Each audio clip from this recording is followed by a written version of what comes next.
Last night, the Jewish community returned to Bondi, along with many thousands of other Australians, to show that unity will triumph over division, love will triumph over hatred, and importantly, light will triumph over darkness.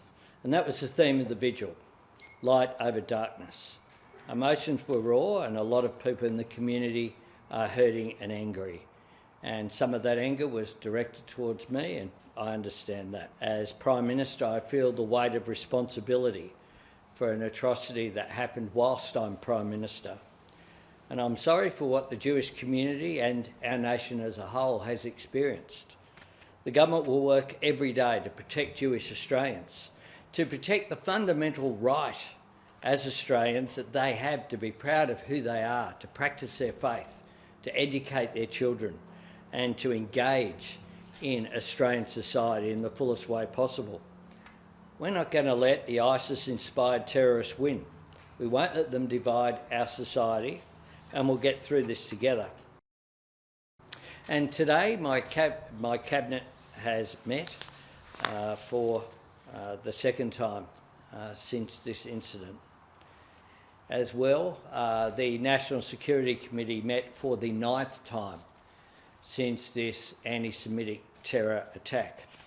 And we went through the legislation and the legislative measures that the government is considering and that we will now further consult with the community on to make sure that there's as broad an agreement as possible. We'll also, after that process, be consulting across the Parliament as well to make sure that this is indeed a time where we have what is needed, which is urgency and unity, not division and delay. Urgency and unity is what we need.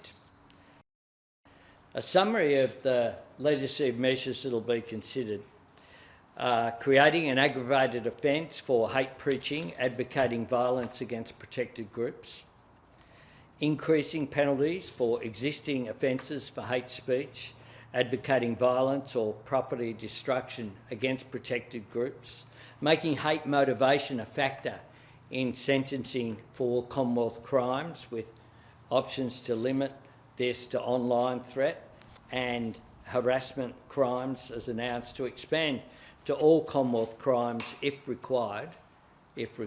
We want to list prohibited hate organisations to make it a criminal offence to join, recruit or support an organisation listed by the Home Affairs Minister and the Attorney-General. Racial vilification and promoting racial supremacy offence. So we're considering drafting options there. We want the power to cancel visas where the Home Affairs Minister suspects a person has engaged in vilification, hate speech promoting violence, displaying hate symbols or associating with a terrorist organisation or prohibited hate group. We're looking at changes to hate symbols offences as well, and also looking at changes to the Customs Act to ban importing extremist material or hate symbols. In addition to that, we had a discussion about gun laws, and today the State and Territory Senior Officials Group is meeting.